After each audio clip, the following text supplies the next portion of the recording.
ओम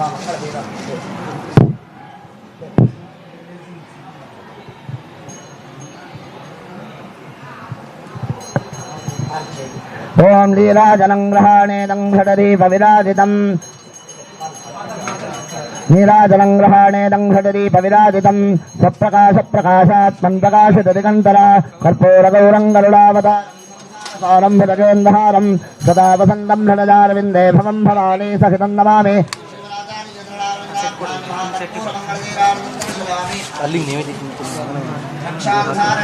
हर नमः पार्वती पतये हर हर महादेव।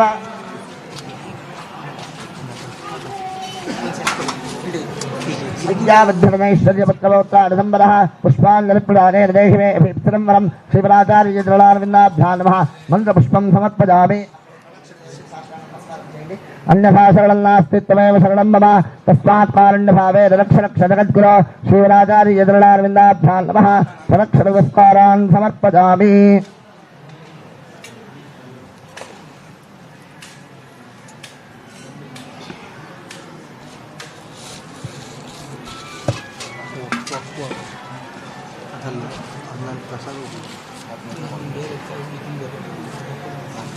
प्रसन्नार्घ्यं गृह्य ज्योतिर्मय नमस्तुभ्यं धर्मज्ञानस्वरूपिणे ग्रहाणार्घ्यं मदानत्तं ममाभीष्टप्रणोसरा श्रीपराचार्यजलारविन्दाभ्यां नमः प्रसन्नार्घ्यं समर्पयामि।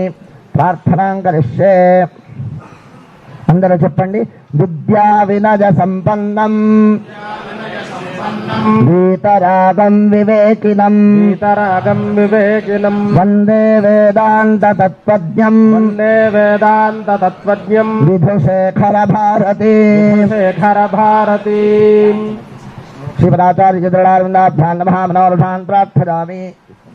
श्रीपराचार्यजलारविन्दाभ्यां नमः क्षत्रदावरान् समर्पयामि। अनदापूर्वदा श्रीपराचार्यजलारविन्ददेवता श्रीगन्धा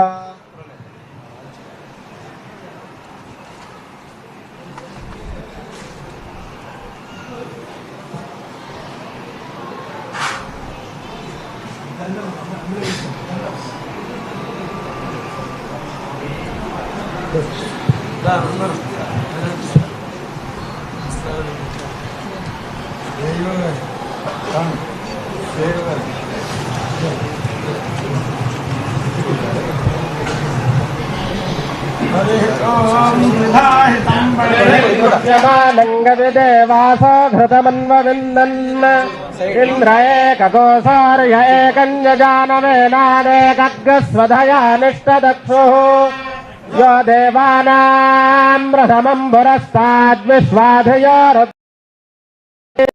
हिरण्यगर्भं पश्यत जायमानकोसनो देवशुभया स्मृत्या संयुनक्तो यस्मात् परन्नापरमस्य किञ्चित् यस्मान्नानीयो न ज्ञायोऽस्य कश्चित् वृक्ष इव स्तब्धो दिवितिष्ठत्येकस्तेनेदं पूर्णं पुरुषेण सर्वम् न कर्मणा न प्रजया धनेन त्यागेनैके अमृतत्वमानुषुः परेण नाकन्निहितं गुहायां बिभ्राजते तद्यतयो विशन्ति वेदांत विज्ञान सुनिश्चितार्थाः संन्यासयोगाद्यतयः श्रद्धसत्त्वा ते ब्रह्मलोके दुपरान्तकाले परामृतात् परिमुच्यन्ते सर्वे दक्रं विभावं परमेश्वभूतं यत्पुण्डरीकं पुरमद्य सग्रस्थम् तत्रापि दक्रं गगनं विशोकस्तस्मिन् यदन्तस्तदुपासितव्यम् यो वेदादोस्वरः प्राप्तो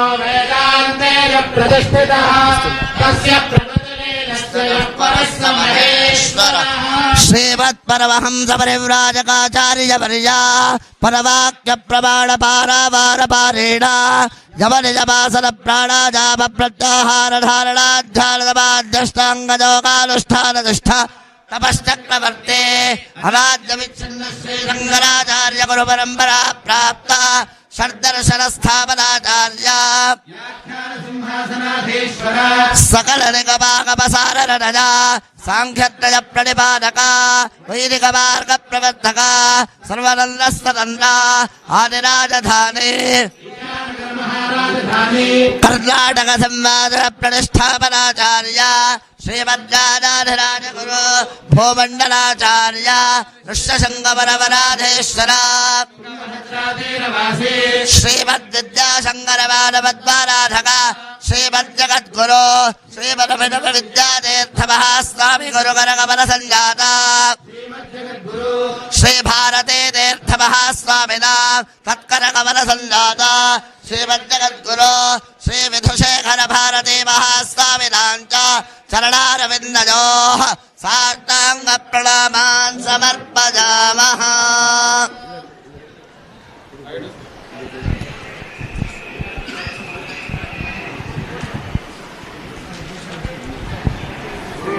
गुरुर्विष्णुः गुरुर्देवो महेश्वरः गुरुस्साक्षात् परं ब्रह्म तस्मै श्रीगुरवे नमः।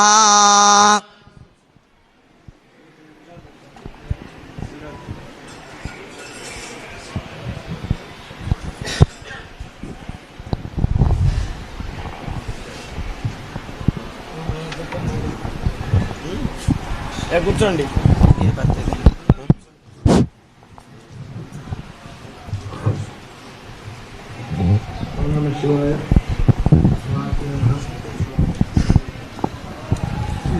జగద్గురువులు శృంగేరి పీఠాధీశ్వరులు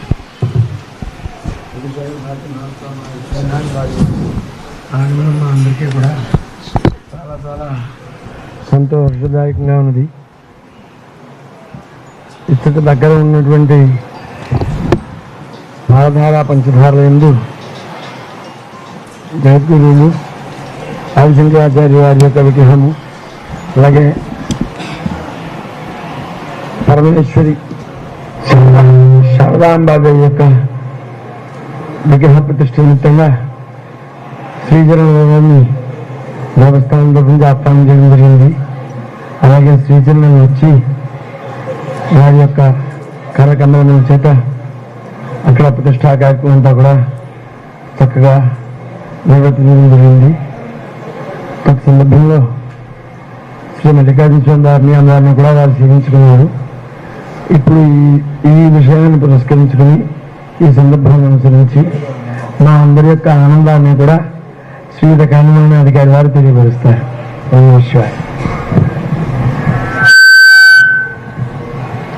ఓం నమ శివాయ. శ్రీమాతృ నమః. ఈరోజు శ్రీశైల మహాక్షేత్రానికి ఒక సుదినం. గౌరవనీయులు శృంగేరి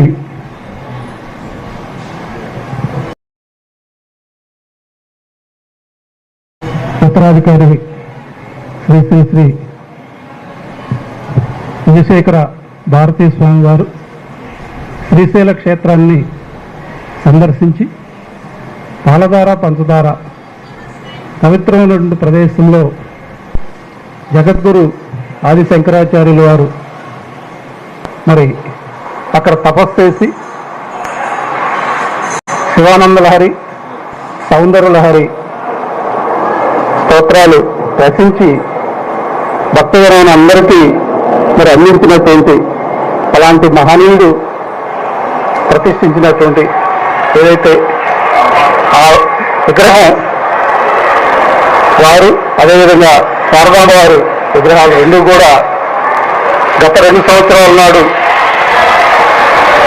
పీఠాధిపతుల వారి నుంచి ఈ దేవస్థానానికి అందుబాటులోకి వచ్చి అనేక కారణాల వల్ల ఆ కార్యక్రమం జరగక నిన్నటి రోజు ఆ యొక్క సత్కార్యం నెరవేర్చడం అనేది వారి చేతుల మీదుగా వారి రావటం అనేది, అదేవిధంగా మేము ఈ దేవస్థానానికి కార్యనిర్వహణాధికారిగా ఉండటం, మా ట్రస్ట్ బోర్డు వారందరి సమక్షంలో ఈ సత్కార్యం వారి చేతుల మీదుగా జరగడం మా అందరికి కూడా ఆనందదాయకం. ఈరోజు ఉదయం మరి స్వామివారి అభిషేకము, అదేవిధంగా అమ్మవారి యొక్క అర్చన పూర్వకమైనటువంటి అర్పణ వారి చేతుల మీదుగా ఈ దేవస్థానం యొక్క అభివృద్ధిలో మాకు ఇంకా ఈ పవిత్రమైన క్షేత్రం దినదినాభివృద్ధి చెందుతుంది అనేటువంటి విషయంలో మాకు ఎటువంటి సంశయం లేదు. వారి యొక్క ఆశీస్సులు మా మీద, ఈ దేవస్థానం మీద ఉండాలని చెప్పేసి కోరుకుంటూ ఈ కార్యక్రమానికి వారు ఏ ప్రయత్నాలు కోర్చి ఈ దేవస్థానాన్ని సందర్శించి ఈ పవిత్రమైనటువంటి కార్యక్రమంలో వారు పాల్గొని వారి యొక్క అమృత హస్తములతో ఈ యొక్క పవిత్ర కార్యక్రమాన్ని నిర్వహించడం అందరికీ కూడా ఉదాహరణ. ఓం నమస్తే శ్రీమాతృ. ఇప్పుడు జగద్గురు ఆ యొక్క శుభాశీస్సులు అందరికీ కూడా అందిస్తారు.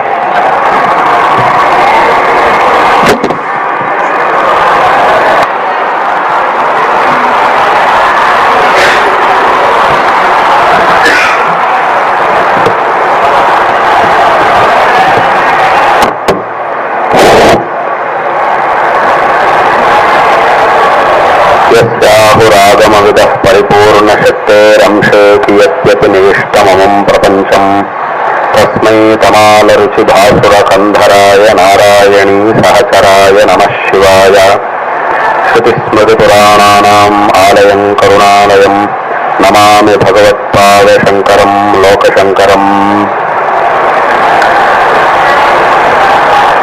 పరమ పవిత్రమైన అత్యంత మహిమాన్వితమైన ఈ శ్రీశైల జ్యోతిర్లింగ శక్తిపీఠ ఉభయాత్మకమైన మహాక్షేత్రంలో ఇవాళ రోజున శ్రీ మల్లికార్జున స్వామి దివ్య సన్నిధిలో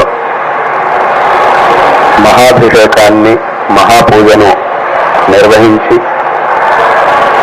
తదనంతరం శ్రీ భ్రమరాంబ పరమేశ్వరి అమ్మవారి సన్నిధిలో మహాపూజను నిర్వహించి శ్రీ భ్రమరాంబ మల్లికార్జున స్వామి వార్ల పరిపూర్ణమైనటువంటి అనుగ్రహం సమస్త ఆస్తిక భక్త మహాజనులకు విశేషంగా సంప్రాప్తించి తద్వారా ఆస్తిక భక్త మహాజనులు ఈ దేశము సమస్త ప్రజలకు సకల విధమైనటువంటి శ్రేయస్సులు లభించాలి, అనుగ్రహించాలి అని అమ్మవారి సన్నిధిలో స్వామివారి సన్నిధిలో విశేషమైనటువంటి ప్రార్థనలు చేశాం. ఈ శ్రీశైల క్షేత్రం యొక్క వైశిష్ట్యం అపారమైనటువంటిది. అత్యంత విశిష్టమైనటువంటి క్షేత్రం, అత్యంత మహిమాన్వితమైనటువంటి క్షేత్రం. జగద్గురు శ్రీ శ్రీ ఆదిశంకర భగవత్పాదాచార్యుల వారు తమ దిగ్విజయ యాత్ర కాలంలో ఈ శ్రీశైల క్షేత్రానికి ఇచ్చేసి ఇక్కడ దేవతా సన్నిధిలో విశేషమైనటువంటి మహాపూజను నిర్వహించి ఇక్కడే చాలా కాలం ఉండి తపస్సులు చేశారు. అత్యంత అద్భుతమైనటువంటి స్తోత్రములని ఈ క్షేత్రంలో రచించారు. ఆ స్తోత్రములు ఏవైతే ఉన్నాయో ఇవి కేవలం ఒక స్తోత్రములు శ్లోకములుగా మాత్రమే కాకుండా ఇవి మంత్రములుగా విశేషంగా మంత్రశాస్త్రముల్లో చెప్పబడి ఉన్నాయి.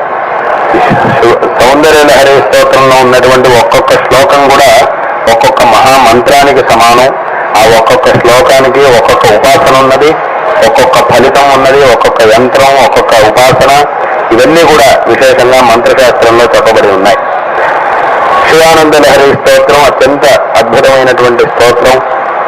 సరిగ్గా ఒక మాటలో చెప్పాలంటే ఇవాళ వరకు మళ్ళీ ఆ స్తోత్రానికి సమానమైనటువంటి ఇంకో స్తోత్రం అనేది రచింపబడలేదు అనేటటువంటి విషయంలో ఏమాత్రం సందేహం లేదు.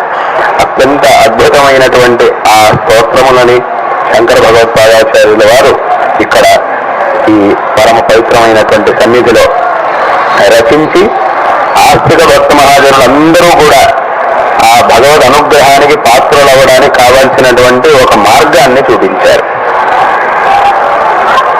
కాబట్టి అటువంటి విశేషమైనటువంటి క్షేత్రం ఈ క్షేత్రం మనకి శాస్త్రముల్లో పురాణ ఇతిహాసాదుల్లో ఈ క్షేత్రం యొక్క వైశిష్ట్యం అపారంగా వర్ణింపబడి ఉన్నది.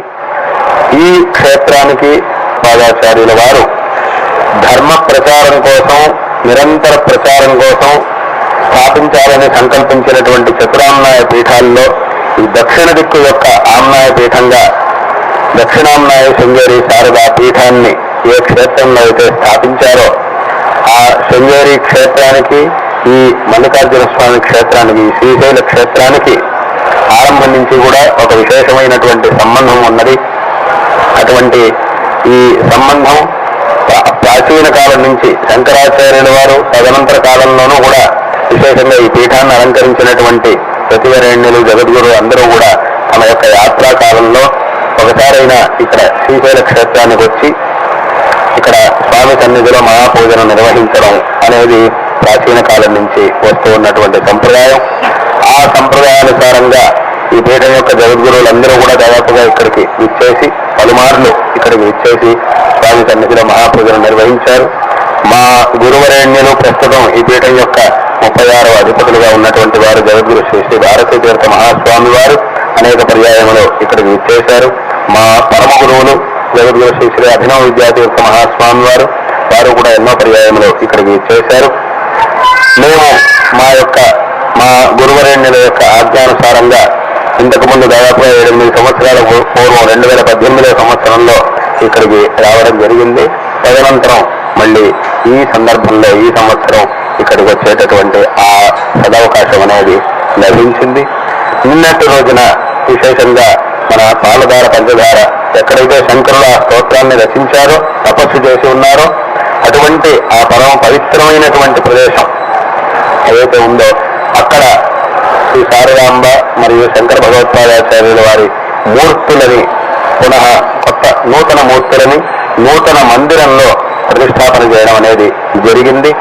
ఇంతకు ముందు ఒక దాదాపు 50 సంవత్సరాల కంటే పైన ఇంతకు ముందు ఇక్కడ అదే ఆ పాలధార పంచదార క్షేత్రంలోనే శృంగేరి పీఠం ద్వారా నిర్మితమైన ఆ మందిరంలో పీఠం ద్వారా మూర్తుల్ని ప్రతిష్టాపన చేయడం అనేది జరిగింది. ప్రతిష్టాపన చేయించడం అనేది అప్పుడు జరిగింది. ఇప్పుడు స్వయంగా మా గురువుల యొక్క అనుగ్రహంతో ఆ భగవద్ అనుగ్రహంతో ఇక్కడికి వచ్చి ఈ మూర్తుల్ని నిన్నటి రోజున సుముహూర్తంలో ప్రతిష్టాపన చేశాం. ఇవాళ రోజున సన్నిధుల్లో పూజను నిర్వహించడం అనేది జరిగింది. మా మనస్సుకి ఇది అత్యంత సంతోషాన్ని కలిగిస్తూ ఉన్నది. ఈ సమస్త కార్యక్రమములకి వీటన్నిటికీ కూడా ఈ దేవస్థానం తరఫున కార్యనిర్వహణాధికారి గారు మరియు ఆయన యొక్క ఆదేశానుసారంగా అంత సిబ్బంది వర్గం వారందరూ కూడా విశేషంగా దీనికి విశేషమైనటువంటి ఏర్పాట్లను చేశారు. అదేవిధంగా ఇక్కడ బోర్డు ఏదైతే ఉందో దాని సదస్సులు అందరూ కూడా మెంబర్లు అందరూ కూడా విశేషంగా అందులోని ఇప్పుడు ఇక్కడ మనతో పాటు భారద్వాజ శర్మ గారు ఉన్నారు. విశేషంగా ఈ ఏర్పాట్లని ఈ అన్ని కార్యక్రమాలు కూడా కావలసినటువంటి ఏర్పాట్లని ఎంతో చక్కగా చేసి ఉండడం చాలా సంతోషకరమైనటువంటి విషయం. ఇంతకుముందు ఎప్పుడొచ్చినా కూడా ఇలా ఇక్కడికి యాత్రకు వచ్చినప్పుడు దీనికి కావాల్సినటువంటి ఏర్పాట్లన్నింటినీ కూడా చేయడం అనేది ఉన్నది. అదేవిధంగా ఈసారి కూడా విశేషంగా అత్యంత శ్రద్ధతో శ్రీనివాస్ గారు కార్యనిర్వహణాధికారి గారు మరియు వేద పండితులు అందరూ కూడా సిబ్బంది అర్చకులు శృంగేరికి వచ్చి ఈ కార్యక్రమం గురించి నివేదించి దీని గురించి ఆహ్వానం అనేది కూడా విశేషంగా చేసి ఉన్నారు. సంప్రదాయం ఎలాగైతే సంప్రదాయం అనేది వచ్చి ఉన్నదో ఆ రకంగా శృంగేరి కూడా వచ్చి అక్కడ ఆహ్వానం చేసి ఉన్నారు. మళ్ళీ తదనుసారంగా ఇక్కడ వచ్చి ఈ కార్యక్రమానికి అంతా ఏర్పాటు చేసి ఉన్నారు. అది మా మనస్సుకి అత్యంత సంతోషాన్ని కలిగిస్తూ ఉన్నది. విశేషంగా అమ్మవారి సన్నిధిలో భగవత్ సన్నిధిలో ఇదే ప్రార్థన చేశాం. ఏమిటి అనంటే ఇందాక శ్రీనివాస్ గారు మాట్లాడుతూ ఏదైతే అన్నారో ఈ క్షేత్రం యొక్క ఇంకా విశేషమైనటువంటి అభివృద్ధిని చెంది ఇంకా అధిక సంఖ్యలో భక్తులకి ఆ భగవద్ అనుగ్రహం పొందడానికి కావలసినటువంటి ఏర్పాట్లు ఇంకా విశేషంగా జరిగి ఈ క్షేత్రాన్ని ఇంకా విశేషంగా అభివృద్ధి చేసేటటువంటి సంకల్పంలో ఆయన ఉన్నారు.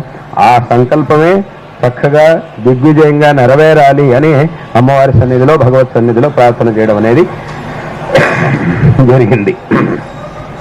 ఎందుకంటే ఇది మహాక్షేత్రం, ఎన్నో కోట్ల మందికి అత్యంత శ్రద్ధాభక్తి కేంద్రంగా ఈ క్షేత్రం అనేది విరాజమానం అవుతూ ఉన్నది.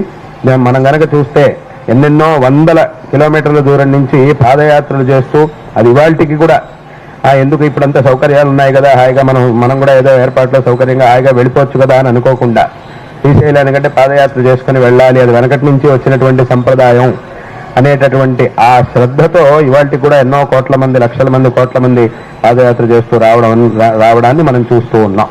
కాబట్టి ఈ విధంగా ఎన్నో ప్రాంతాల నుంచి అన్ని ప్రాంతాల నుంచి కూడా సంపూర్ణ భారతదేశం నుంచి ఎన్నో చోట్ల నుంచి భక్తులు ప్రతిరోజు కూడా ఇక్కడికి రావడం ఆ స్వామిని దర్శించుకోవడం అనేది జరుగుతూ ఉన్నది. ఇదంతా కూడా ఇంత చక్కగా జరుగుతూ ఉన్నది అనంటే అది ఇక్కడ కార్యనిర్వహణాధికారి గారు మరియు ఇక్కడ ఉన్నటువంటి సదస్సులు అందరూ కూడా అందరూ సిబ్బంది వర్గం వారందరూ కూడా, ఎందుకంటే అందరూ కూడా వారి వారి కర్తవ్యాన్ని చక్కగా చేస్తేనే ప్రతి ఒక్కరూ కూడా, ఎందుకంటే ఇంత పెద్ద సన్నిధిలో భగవంతుడు ఒక్కొక్కరికి ఒక్కొక్క స్థానాన్ని ప్రసాదిస్తాడు. ఆయా స్థానముల్లో మనం చేసేటటువంటి ప్రతి ఒక్క పని కూడా ఆ భగవత్ సేవే. కాబట్టి ఎవరికి ఏ స్థానంలో ఏ కర్తవ్యాన్ని భగవంతుడు ప్రసాదించాడో, ఎందుకంటే మనం ఇక్కడికి వచ్చాము, ఇక్కడికి రావాలి, ఇక్కడ ఉండాలి, ఇక్కడ సేవ చెయ్యాలి అని అంటే అది ఈశ్వర సంకల్పం లేదే అస్సలు జరగదు. ఖచ్చితంగా అది ఈశ్వర సంకల్పంతో మాత్రమే జరుగుతుంది. కాబట్టి అటువంటి ఆ సదవకాశం ఏదో ఒక రూపంలో ఎక్కడుండి ఏ పనిని చేసినా కూడా సంపూర్ణమైనటువంటి ఈ క్షేత్రంలో, ఈ క్షేత్రానికి సంబంధించినటువంటి ఏ పనిని చేసినా కూడా అది విశేషమైనటువంటి భగవత్ సేవ అనేటటువంటి విషయంలో ఏమాత్రం సందేహం లేదు. మనం శ్రద్ధగా చేసినటువంటి కర్తవ్యాన్ని భగవంతుడు తప్పకుండా స్వీకరించి మనకు అనుగ్రహిస్తాడు అనేటటువంటి విషయంలో ఏమాత్రం సందేహం లేదు. కాబట్టి అటువంటి సదవకాశాన్ని, అటువంటి విశేషమైనటువంటి సౌభాగ్యాన్ని పొందినటువంటి వారు ఇక్కడ ఈ దేవస్థానంలో కార్యాన్ని నిర్వహిస్తున్నటువంటి వారందరూ కూడా అటువంటి సౌభాగ్యాన్ని పొంది ఉన్నారు. చాలా సంతోషకరమైనటువంటి విషయం. కాబట్టి అందరూ కూడా దీన్ని అత్యంత సౌభాగ్యంగా భావించి తమ తమ ఈ కర్తవ్యాన్ని ఇదే విధంగా ఎలాగైతే ఇప్పుడు ఇదంతా చేస్తున్నందువల్లే ఇదంతా కూడా నడుస్తూ ఉన్నది. అందరూ కూడా చక్కగా చేస్తూ ఉండడం వల్లే ఇదంతా కూడా చక్కగా సజావుగా నడుస్తూ ఉన్నది. ఏవో అప్పుడప్పుడు చిన్న చిన్నవి ఏవో అవి ఉండనే ఉంటాయి. ప్రపంచంలో ఎక్కడికి వెళ్ళినా కూడా అలాంటివి ఏవో ఉండనే ఉంటాయి. చిన్న చిన్న ఏదో ఒక సందర్భంలో కాస్త అనవధానం వల్ల ఏదో తేడాలు రావడం అవన్నీ కూడా ఇప్పుడు ఉండనే ఉంటాయి. ప్రపంచంలో ఎక్కడికి వెళ్ళినా కూడా ఉండనే ఉంటాయి. శంకరులు ఒక మాట అంటారు, ఏమిటి అనంటే తమ భాష్యంలో ఒక చోట మాట్లాడుతూ భాష్యంలో చాలా విషయాలు చెప్తూ ఒక మాట అంటారు. ఏమిటి అనంటే సునిపుణానామపి సూక్ష్మాపరాధ దర్శనాత్ అని అంటారు. అంటే ఎంత నైపుణ్యంగా మనం ఆలోచించి ఎంత ఏర్పాట్లు అన్ని ఎంత చేసినా కూడా ఎక్కడో ఒక చోట మనకి తెలియకుండా ఏదో ఒక చిన్న తేడా అనేది వస్తుంది. అయితే ఆ తేడా వచ్చినందుకు మనం బాధపడకుండా మళ్ళీ దాన్ని సరి చేసుకుంటూ ముందుకెళ్తూ ఉంటే ఆ పనులన్నీ కూడా చక్కగా జరుగుతూ ఉంటాయి. కాబట్టి దాన్నే శంకరుడు అంటారు సునిపుణానామపి సూక్ష్మాపరాధ దర్శన. సూక్ష్మం అంటే ఏమిటి? మనం ఎంత అవధానంగా ఎంత సావధానంగా చేసినా కూడా ఎక్కడో మన అవధానం తప్పిపోయి ఏదో ఒక చోట చిన్న తేడా జరుగుతుంది. కానీ మళ్ళీ వెంటనే మనం దాన్ని సరి చేసుకుని ముందుకు ఇవన్నీ కూడా బాగా జరుగుతాయి. కాబట్టి ఇంతటి ఈ వ్యవస్థ, ఈ పెద్ద వ్యవస్థలో, ఈ మహా వ్యవస్థ ద్వారా ఇదంతా జరుగుతూ ఉన్నది. చాలా సంతోషకరమైనటువంటి విషయం. ఇదే విధంగా అన్నీ కూడా భవిష్యత్తులోనూ ఇదే విధంగా విశేషంగా, అందులోనూ ఇది ఏదో ఒక లౌకికమైనటువంటి సంస్థ కాదు. దేవస్థానం మహాక్షేత్రం అంటే ఇదేదో లౌకికమైనటువంటి సంస్థ మాత్రమే కాదు. ఎందుకంటే లౌకికమైనటువంటి ఏదైనా ఒక సంస్థ అనంటే దాన్ని నడిపించేటప్పుడు మనకి శాస్త్రములతో సంబంధం లేదు. శాస్త్రంతో సంబంధం లేకుండా లోకంలో ఏ న్యాయం, ఏ చట్ట వ్యవస్థ అవన్నీ ఉన్నాయో వాటిని మాత్రం చూసుకొని దాని ప్రకారంగా మాత్రమే నడిపిస్తే చాలు. కానీ ఇది అటువంటిది కాదు. ఇది మహాక్షేత్రం కాబట్టి ఇక్కడ మనం చేసేటటువంటి వాటన్నిటినీ కూడా శాస్త్రీయంగా చేయడం అనేది చాలా ముఖ్యమైనటువంటి విషయం. శాస్త్రం అనేది మనకి ఏ మార్గాన్ని అయితే చూపిస్తోందో, శాస్త్రములు అనంటే వేదములు, మనం ఆ వేదములను అనుసరించి వచ్చినటువంటి శాస్త్రములు అన్నిటికీ కూడా మన యొక్క ఈ ధర్మానికి, సనాతన ధర్మానికి దీనికి మూలం వేదములు. అటువంటి వేదములు మరియు ఆ వేదములను అనుసరించి వచ్చినటువంటి శాస్త్రములు ఏవైతే ఉన్నాయో తద్రీత్యా ఆ వేద శాస్త్రములను అనుసరించి ఇక్కడ మనం క్షేత్రంలో భగవంతుడికి సంబంధించినటువంటి ఆరాధనలు కానీ, ఉత్సవాలు కానీ, ఏ విధమైనటువంటి క్రతువులు కానీ ఏం చేసినా కూడా వాటన్నింటినీ కూడా ఈ వేద శాస్త్రములను అనుసరించి, వేదములు శాస్త్రములు మనకి ఏ మార్గాన్ని అయితే ఉపదేశిస్తూ ఉన్నాయో వాటిని అనుసరించి మనం విశేషంగా ఆ ఉత్సవాదుల్ని వీటన్నిటిని కూడా నిర్వహించాలి. అలా చేసినప్పుడు విశేషంగా ఆ క్షేత్రం యొక్క పవిత్రత, ఆ భగవత్ సాన్నిధ్యం ఇదంతా కూడా ఇంకా ఇంకా విశేషంగా పెరుగుతుంది. అక్కడికి వచ్చినటువంటి భక్తులందరికీ కూడా విశేషంగా భగవద్ అనుగ్రహం అనేది లభిస్తుంది. కాబట్టి లౌకికమైనటువంటి విషయాలైతే మనం శాస్త్రాన్ని తీసుకురావక్కర్లేదు. అక్కడికి శాస్త్రాన్ని తీసుకురావాల్సిన అవసరమే లేదు. దానికి దీనికి సంబంధం లేదు. లోకంలో ఏం చట్టం ఉందో దానికి తగినట్టుగా అవన్నీ చేస్తే చాలు. కానీ ఎప్పుడైతే ఆ భగవద్ ఆరాధన ధర్మానికి సంబంధించినటువంటి విషయమై ఉంటుందో అప్పుడు మనం తప్పకుండా శాస్త్రముల్ని అనుసరించి తద్వారా ముందుకు వెళ్ళాలి. శాస్త్రముల్లో చెప్పినటువంటి నియమాలన్నింటినీ కూడా చక్కగా అనుసరించి చేసినప్పుడు ఆ భగవద్ అనుగ్రహం అనేది మనకి లభిస్తుంది. ఎందుకు అనంటే అసలు వేద శాస్త్రములు అంటే ఏమిటి? ఈ వేద శాస్త్రములు ఎక్కడి నుంచి వచ్చినాయి? భగవంతుడి నుంచే వచ్చాయి. భగవంతుడే మనకు ఉపదేశించాడు. ఈ రకంగా ఉండాలి, ఈ రకంగా చెయ్యాలి, ఈ రకంగా ఉండాలి అనేటటువంటి విషయాలన్నింటినీ కూడా భగవంతుడే మనకి వేదశాస్త్రముల యొక్క రూపంలో ఉపదేశించాడు. కాబట్టి ఈ వేదశాస్త్రముల్లో చెప్పబడినటువంటి ప్రతి ఒక్క మాట అది ఈశ్వరాజ్ఞ. ఏం చేయమన్నారో ఏం చేయకూడదన్నారో అవన్నీ కూడా ఈశ్వరుడి యొక్క ఆజ్ఞారూపములు.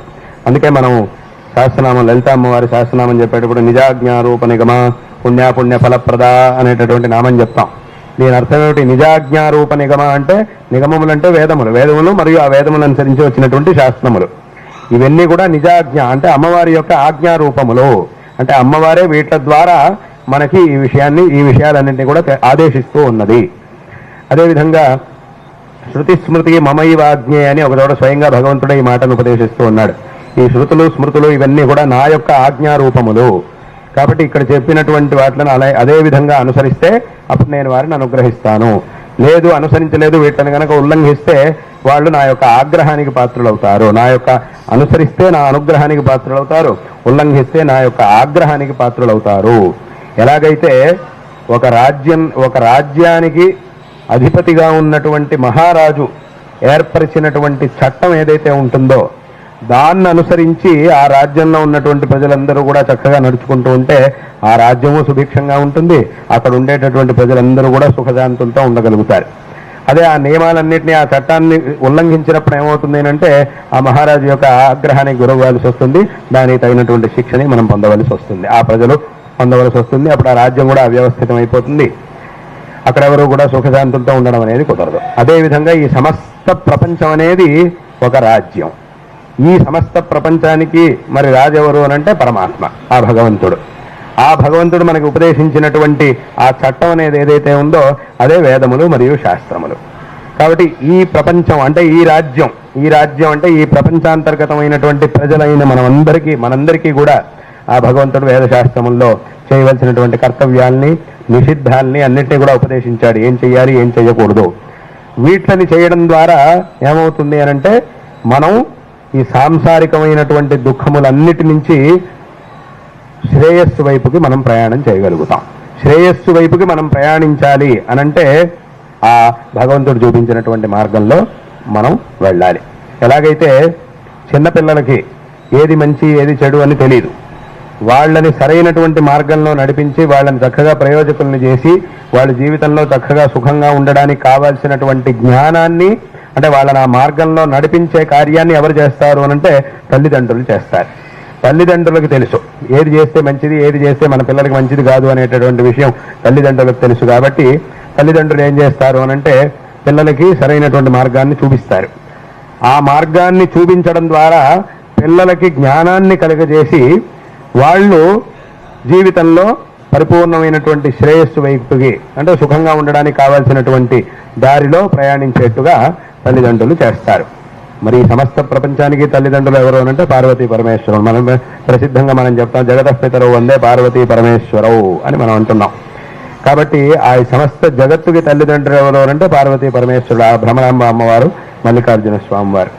కాబట్టి ఆ పార్వతీ పరమేశ్వరుని మనం ఈ క్షేత్రంలో భ్రమరాంబ మల్లికార్జున స్వామి వారిలో అని మనం అంటున్నాం. కాబట్టి ఆ సమస్త ప్రపంచానికి తల్లిదండ్రులైనటువంటి పార్వతీ పరమేశ్వరులు ఈ జగత్తులో ఉండేటటువంటి ప్రజలందరికీ కూడా సన్మార్గాన్ని అంటే ఈ వేదశాస్త్రముల ద్వారా ఈ ధర్మ మార్గాన్ని మనకు ఉపదేశిస్తూ ఉన్నారు. కాబట్టి మన యొక్క ఈ జీవితాన్ని సార్థకపరుచుకోవాలి అనంటే ఆ పరమాత్మ మనకు ఉపదేశించినటువంటి ఈ ధర్మ మార్గాన్ని, వేదశాస్త్రముల్లో మనకు ఉపదేశించినటువంటి ధర్మ మార్గాన్ని చక్కగా అనుసరిస్తూ అక్కడ చెప్పినటువంటి మార్గానుసారంగా ఆ భగవంతుణ్ణి ఆరాధిస్తూ తద్వారా ఈ క్షేత్రం యొక్క పవిత్రతని ఇంకా విశేషంగా కాపాడుకుంటూ తద్వారా భగవద్ అనుగ్రహానికి అందరూ కూడా చక్కగా పాత్రులు కావాలి. ఇందులో మనకి ఇటువంటి విషయాలు ఏవైతే ఉన్నాయో ఇప్పుడు ఇందాక చెప్పినట్టుగా ఈ విషయాలన్నీ కూడా ఏమైతే ఉంటాయో వీటిల్లో అంతిమ నిర్ణయం ఎవరిది అనంటే వేదశాస్త్రములది. ఎందుకంటే ఇది ఎవరో ఒకరి పని కాదు, ఎవరో ఒకరి సొంత పని కాదు. క్షేత్రం ఇక్కడ జరిగేటటువంటి ఉత్సవాలు పూజాదులన్నీ కూడా ఎవరో సొంత పనులు, ఎవరో ఒక వ్యక్తికి చెందిన సొంత పనులు కావు. కాబట్టి ఇది శాస్త్రములు ఏవి మార్గాన్ని చూపిస్తున్నాయో ఆ మార్గాన్ని అనుసరించాలి.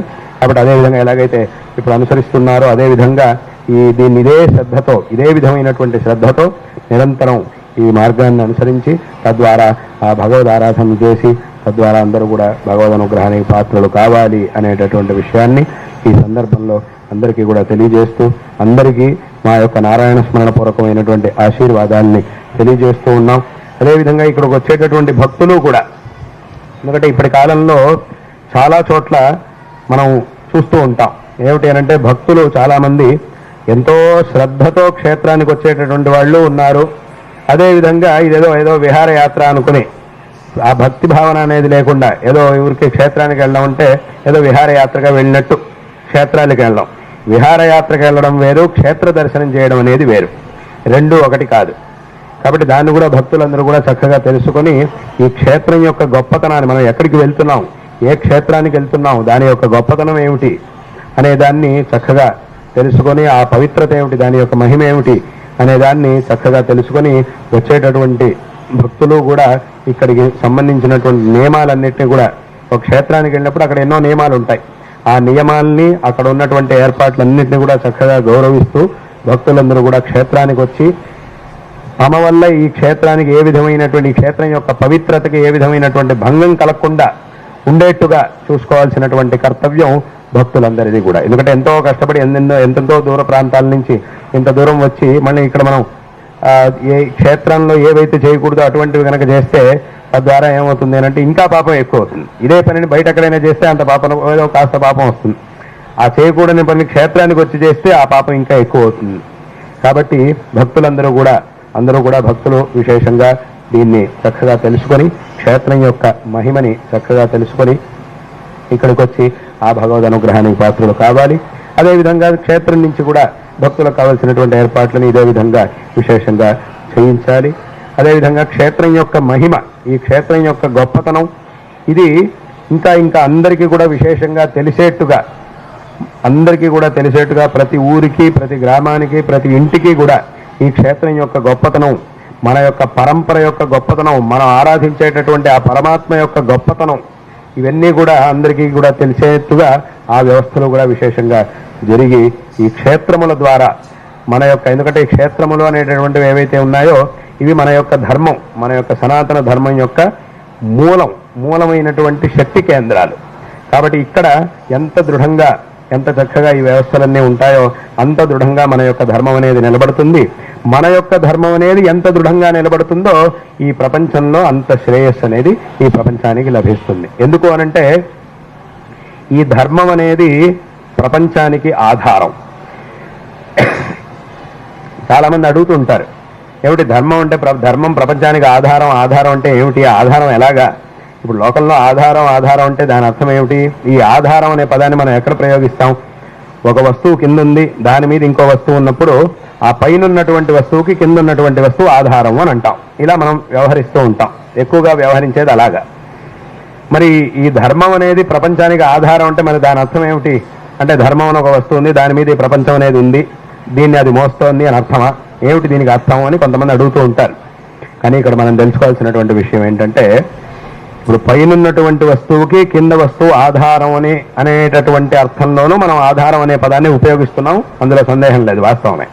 కానీ ఈ అర్థంలో మాత్రమే కాకుండా ఇంకా వేరే అర్థాల్లో కూడా ఈ పదాన్ని మనం ప్రయోగిస్తాం. ఎక్కడ ప్రయోగిస్తాం అనంటే, చిన్న పిల్లలకి తల్లిదండ్రులు ఆధారం, వృద్ధులైనటువంటి తల్లిదండ్రులకి తమ పిల్లలు ఆధారం. ఉద్యోగం, ఏదో ఉద్యోగమో వ్యాపారమో ఏదో చేస్తూ ఉంటే అది మా జీవనానికి ఆధారం అని అంటాం. ఇక్కడంతా కూడా ఆధారం అని అంటే ఏమిటి? ఏదో దీని మీద అది ఉంది అని అర్థం కాదు. ఇక్కడంతా ఆధారం, నా జీవనాధారం అని అంటున్నాం. దీని అర్థం ఏమిటి అనంటే, నాకు కావలసినటువంటిది దేని ద్వారా నాకు లభిస్తోందో అది నాకు ఆధారం అనేటటువంటి అర్థంలోనూ మనం ఈ పదాన్ని ప్రయోగిస్తూ ఉంటాం. అంటే ఇప్పుడు వీడి జీవితం చక్కగా నడవడానికి కావాల్సినటువంటి సంపాదన ఉద్యోగం వల్ల జరుగుతోంది, ఉద్యోగం చేయడం వల్ల సంపాదన వల్ల జీవితం అంతా జీవితానికి కావాల్సినటువంటి ఏర్పాట్లు అన్నీ కూడా జరుగుతూ ఉన్నాయి. కాబట్టి తనకి కావలసినటువంటిది దేని వల్ల అయితే అవుతోంది, ఏ వస్తువు ద్వారా అవుతోందో అథవా ఏ వ్యక్తి ద్వారా అవుతోందో ఆ వ్యక్తినో ఆ వస్తువునో కూడా మనం ఆధారం అని అంటాం. అందుకే చిన్నపిల్లలకి తల్లిదండ్రులు ఆధారం అని అంటాం. ఎందుకు అనంటే, చిన్నపిల్లలకు కావాల్సినటువంటి వాటన్నిటిని కూడా ఇచ్చేవాళ్ళు తల్లిదండ్రులు, కాబట్టి వాళ్ళని ఆధారం అంటాం. వృద్ధులైనప్పుడు వాళ్ళకి పిల్లల ఆధారం, ఎందుకంటే వాళ్ళకి కావాల్సినటువంటివన్నింటినీ ఇచ్చేవాళ్ళు పిల్లలు కాబట్టి, ఏర్పాటు చేసేవాళ్ళు పిల్లలు కాబట్టి. కాబట్టి ఈ అర్థంలో కూడా ఆధారం అనే పదాన్ని ప్రయోగిస్తాం. ఈ ధర్మం అనేది ప్రపంచానికి ఆధారం ఉన్నప్పుడు కూడా మనం ఇలా అర్థం చేసుకోవాలి. ఎలాగానంటే ఈ సమస్త ప్రపంచంలోనూ అందరూ కూడా ఒక మహారాజైనా, ఒక సైనికుడైనా, ఒక డబ్బున్నటువంటి వాడైనా, ఒక పేదవాడైనా, ఒక పండితుడైనా, ఒక పామరుడైనా, ఒక మందబుద్ధైనా, ఒక బుద్ధిహీనుడైనా, ఒక ఆస్తికుడైనా, ఒక నాస్తికుడైనా, ఈ దేశంలో ఉండేవాడైనా, విదేశంలో ఉండేవాడైనా, పురుషుడైనా, స్త్రీ అయినా, ఎవరైనా కూడా కోరుకునేది ఏమిటి అనంటే ఒకే ఒకటి సుఖం. నేను సుఖంగా ఉండాలి, నాకు శ్రేయస్సు కావాలి. ఈ విషయంలో మాత్రం ఏ విధమైనటువంటి తేడాలు లేవు. ఒక అధికారి అయినా, ఒక కింద పనిచేసే మనిషి అయినా అందరూ కూడా కోరుకునేది నాకు సుఖం కావాలి, నాకు శ్రేయస్సు కావాలి అని అందరూ కూడా కోరుకునేది. ఈ కోరిక విషయంలో మాత్రం ఏ తేడా ఉండదు. ఏవో మనుషుల్లో ఉండే విభాగాల్లో తేడాలు ఉండొచ్చు, కానీ ఈ విషయంలో మాత్రం ఏ విధమైనటువంటి తేడా లేదు. అందరూ కూడా కోరుకునేది సుఖాన్ని. మరి ఆ సుఖం మనకి ఇచ్చేటటువంటిది ఏది అనంటే అదే ధర్మము. ఈ ధర్మం వల్లే మనకి సుఖం అనేది లభిస్తుంది. మనం కోరుకుంటూ ఉన్నటువంటి ఆ సుఖాన్ని మనకు అందించేటటువంటిది ఏది అనంటే ధర్మము. కాబట్టి అక్కడికి ఏమైంది అనంటే వాళ్ళు కోరుకునే దాన్ని వాళ్ళకి ఇచ్చేవాళ్ళు ఎవరైతే ఉంటారో వాళ్లకు మాత్రమే ఆధారమైతే, సమస్త ప్రపంచము దేన్నైతే కోరుకుంటోందో దాన్ని ఈ ప్రపంచానికి ఇచ్చేటటువంటి ధర్మం ఏదైతే ఉందో అది సమస్త ప్రపంచానికి ఆధారం. కాబట్టి ధర్మాన్ని ప్రపంచానికి ఆధారము అని ఎందుకు అంటున్నామంటే ఇందువల్ల అంటున్నాం. కాబట్టి అంటే ఈ విషయం బహుశా అందరికీ తెలియకపోవచ్చు, అందరికీ ఈ విషయం సరిగ్గా తెలియకపోవచ్చు, అథవా కొంతమంది ఒప్పుకోకపోవచ్చు. ఇదంతా మేము ఒప్పుకోము, మేము ఈ ధర్మాన్ని, ఈ శాస్త్రాన్ని, వేద శాస్త్రాన్ని మేము ఒప్పుకోమని కొంతమంది అనొచ్చు. కానీ వాళ్ళు అలా అన్నంత మాత్రాన ఉన్న వాస్తవం ఎక్కడికి వెళ్ళిపోదు. వాస్తవమైనటువంటి విషయం అది తన మీద తాను నిలబడుతుందే తప్ప ఎవరో ఒకరి అంగీకారం కోసం ఎప్పుడు కూడా ప్రతీక్షించదు. ఈ స్తంభాలు ఉన్నాయి, ఈ స్తంభాల మీద భవనం అనేది నిలబడి ఉన్నది అనేది అది సత్యం, అది వాస్తవమైనటువంటి విషయం. ఇది నేను అలా అనుకుంటున్నాను కాబట్టి దీని మీద ఇది నిలబడింది అని అర్థం కాదు. స్తంభాల మీద భవనం నిలబడింది అని నేను అంటున్నాను కాబట్టి దాని మీద అది నిలబడింది. ఒకవేళ నేను కనుక ఒప్పుకోకపోతే భవనం కూలిపోతుంది అని ఏం లేదు. నువ్వు అనుకున్నా అనుకోకపోయినా, నువ్వు ఒప్పుకున్నా ఒప్పుకోకపోయినా ఈ స్తంభాల మీద భవనం అనేది నిలబడింది అనేటటువంటిది అది అందరూ కూడా ఒప్పుకోవాల్సినటువంటి విషయం. నీకు తెలియకపోవచ్చు, అథవా నువ్వు ఒప్పుకోకపోవచ్చు. అంటే నేను ఒప్పుకుంటే అది నిలుస్తుంది, నేను ఒప్పుకోకపోతే అది కింద పడిపోతుంది అని అర్థం కాదు. ఎందుకంటే అది వాస్తవమైనటువంటి విషయం. కాబట్టి వాస్తవమైనటువంటి విషయం ఏదైతే ఉంటుందో అది ఎప్పుడూ కూడా ఒక వ్యక్తి అంగీకారం కోసం ఎదురు చూడదు. ఎదురు చూడాల్సిన అవసరం వాస్తవమైనటువంటి విషయానికి ఉండదు. ఈ ధర్మం అనేది ప్రపంచానికి ఆధారం అనేటటువంటి విషయం కూడా అటువంటిది. ఈ విషయాన్ని ఎవరైనా ఒప్పుకున్నా ఒప్పుకోకపోయినా, దీని యొక్క జ్ఞానం ఎవరికైనా ఉన్నా లేకపోయినా ఇది సత్యము. ఈ ధర్మం, మన యొక్క ఈ సనాతన ధర్మం అనేది ఈ ప్రపంచానికి ఆధారం అనేటటువంటిది సత్యం. అందుకే ఇక్కడ మనం తెలుసుకోవాల్సిన ఇంకొక విషయం ఏమిటంటే దీన్ని ధర్మము అని అన్నారు. ఇది కేవలం ఒక మతం కాదు. మన యొక్క హిందూ ధర్మం, ఈ సనాతన ధర్మం అనేది కేవలం మతం మాత్రం కాదు, ఇది ధర్మం. మతానికి ధర్మానికి చాలా తేడా ఉంది. ధర్మం అనంటే అది వాస్తవంగా ఉండవలసినటువంటిది. మతం అనంటే అలా కాదు. మతం అనంటే ఎవరైనా ఒక వ్యక్తి యొక్క మతి నుంచి ఏర్పడినటువంటిది మతం. ఎవరైనా ఒక వ్యక్తి కొన్ని ఆలోచనలు చేసి, కొన్ని చింతనలు చేసి, ఈ రకంగా చేస్తే బాగుంటుంది, ఈ రకంగా చేస్తే బాగుంటుంది అని అనుకొని కొన్ని విషయాల ఎవరో ఒక వ్యక్తి మనస్సుకు వచ్చినప్పుడు ఆ విషయాల్ని ఆ వ్యక్తి కొంతమంది జనాలకు ఉపదేశించినప్పుడు ఆ జనాలందరూ కూడా దాన్ని అనుసరించడం మొదలుపెట్టి అలా అలా అలా కొంతమంది అందరూ కూడా దాన్ని అనుసరిస్తూ ఉంటే అలా ఒక మతం యొక్క ఆవిర్భావం అనేది కలుగుతుంది. కాబట్టి మతం అనేది ఎప్పుడైనా పుట్టుకు రావచ్చు. ఇవాళ కూడా కావాలంటే ఈ క్షణం కూడా ఒక కొత్త మతాన్ని సృష్టించవచ్చు. కానీ ధర్మాన్ని మాత్రం మనం అలా సృష్టించలేం. ఎందుకంటే ధర్మం అనేది వాస్తవమైనటువంటి విషయం కాబట్టి. అందుకే ఈ ప్రపంచంలో అన్ని మతాలకి ఒక కాల పరిమితి అనేది ఉంది. అంటే ఫలానా కాలంలో ఫలానా వ్యక్తి ద్వారా ప్రారంభమైంది అని ఉన్నది. కానీ అటువంటి అంటే ఈ ఫలానా కాలంలో ఫలానా వ్యక్తి ద్వారా ప్రారంభమైంది అనేటటువంటి మాటకి ఏమాత్రం స్థానం లేనటువంటి ఏకమాత్ర ధర్మం అంటే అది మన యొక్క సనాతన ధర్మం. ఎందుకు అనంటే ఇది అనాది కాలం, ఇది ధర్మం కాబట్టి. ఇది మతం కాదు, ఇది కేవలం మతం మాత్రమే కాదు, ఇది ధర్మం కాబట్టి దీనికి ఫలానా సమయంలో ఇది ప్రారంభమైంది, ఫలానా వ్యక్తి ద్వారా ప్రారంభమైంది అనేటటువంటి మాటకి ఇక్కడ అవకాశం లేదు. కాబట్టి ఇది ఈ ధర్మం యొక్క గొప్పతనం. అదే ఇదంతా ఎందుకు చెప్పొచ్చాము అనంటే మన యొక్క ధర్మానికి ఆధారభూతమైనటువంటి శక్తి కేంద్రాలు క్షేత్రములు. కాబట్టి ఆ క్షేత్రములు చక్కగా ఉన్నప్పుడు ధర్మం కూడా చక్కగా ఉంటుంది. ధర్మం చక్కగా ఉన్నది అనంటే ఏ ధర్మాన్నైతే ఆశ్రయించి ఈ జగత్ అనేది ఉన్నదో సమస్త జగత్తు కూడా చక్కగా ఉంటుంది.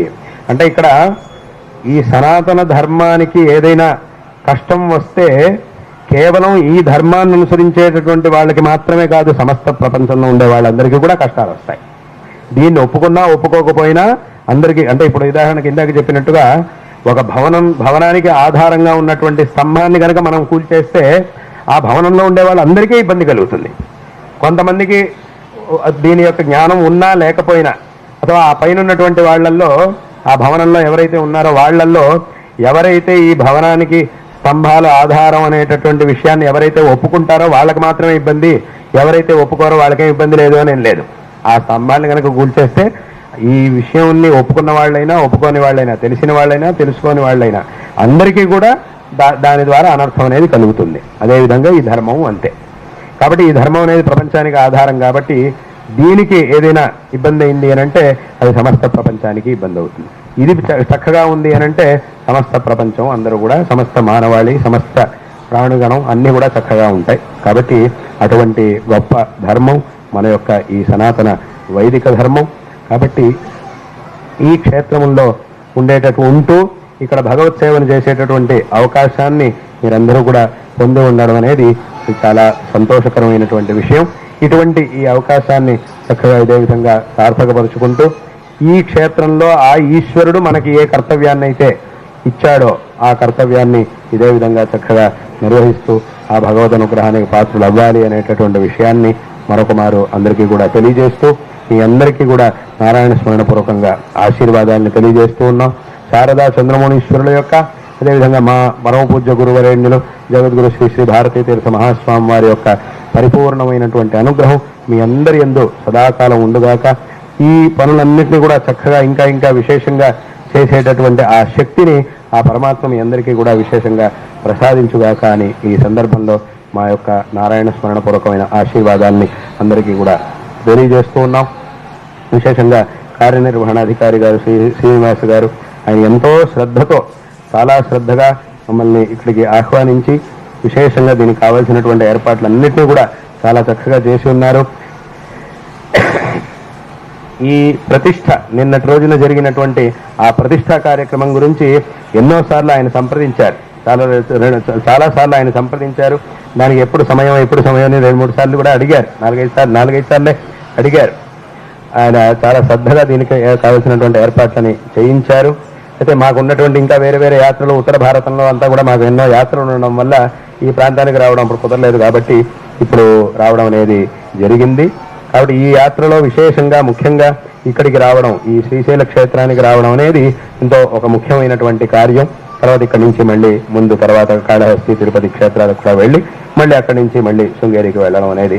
కాబట్టి అటువంటి ఈ యాత్రలో ఆయన ఎంతో చక్కగా కావాల్సినటువంటి ఏర్పాట్లన్నింటినీ కూడా చేశారు. ఆయనకి ఈ సందర్భంలో మా యొక్క ఆశీర్వాదాలని తెలియజేస్తూ ఉన్నాం. అదేవిధంగా భారద్వాజ శర్మ గారికి ఆయనకి ఆశీర్వాదం తెలియజేస్తూ ఉన్నాం. అదేవిధంగా ఈ బోర్డులో ఉన్నటువంటి వారందరికీ కూడా, సేవలు నిర్వహిస్తున్నటువంటి వారందరికీ కూడా మా యొక్క ఆశీర్వాదాలని తెలియజేస్తూ ఉన్నాం. అదేవిధంగా ఇక్కడ ఉన్నటువంటి వేద విద్వాంసులందరికీ కూడా అన్ని వేదముల్లోనూ అన్ని వేదాల్లోనూ విద్వాంసులు ఇక్కడ ఉండడం, పారాయణ చేస్తూ ఉండడం చాలా సంతోషకరమైనటువంటి విషయం. వేద విద్వాంసులందరికీ కూడా గంటి రాధాకృష్ణ అవధాని గారికి ఇంకా అందరికీ కూడా మా యొక్క ఆశీర్వాదాలని విశేషంగా తెలియజేస్తూ ఉన్నాం. రాధాకృష్ణ అవధాని గారు ఆయన కూడా ఎన్నోసార్లు దీని గురించి, ఈ కార్యక్రమం గురించి ఇది ఎప్పుడు జరుగుతుంది అని ఆయన కూడా చాలాసార్లు అడుగుతుండేవారు. దానికి కావాల్సినటువంటి ఏర్పాట్లన్నింటినీ కూడా అన్ని కూడా చక్కగా తెలుసుకొని మా దగ్గర నుంచి అన్ని కూడా ఏమేం కావాలి, ఎలా చేయాలనేటటువంటి వాటన్నింటినీ కూడా చక్కగా తెలుసుకొని కావాల్సినటువంటి ఏర్పాట్లను చేశారు. అక్కడ కూడా విశేషంగా వేద పారాయణలు వీటన్నింటినీ కూడా చక్కగా నిర్వహించారు. చాలా సంతోషకరమైనటువంటి విషయం. మా యొక్క ఆశీర్వాదాలు తెలియజేస్తూ ఉన్నాం. అదేవిధంగా ఇక్కడ అర్చకులు స్వామివారి సన్నిధిలో, అమ్మవారి సన్నిధిలో శ్రద్ధగా ఆరాధన చేస్తున్నటువంటి అర్చకులు అందరికీ కూడా మా యొక్క నారాయణ స్మరణపూర్వకమైన ఆశీర్వాదాలు, సమస్త వేద పండితులకి, సమస్త సిబ్బంది వర్గం వారికి అందరికీ కూడా ఆశీర్వాదాలని తెలియజేస్తూ ఈ భాషణాన్ని ఇక్కడికి ఉపసంహరిస్తూ ఉన్నాం. హర నమః పార్వతీపతయే, హర హర మహాదేవాన్.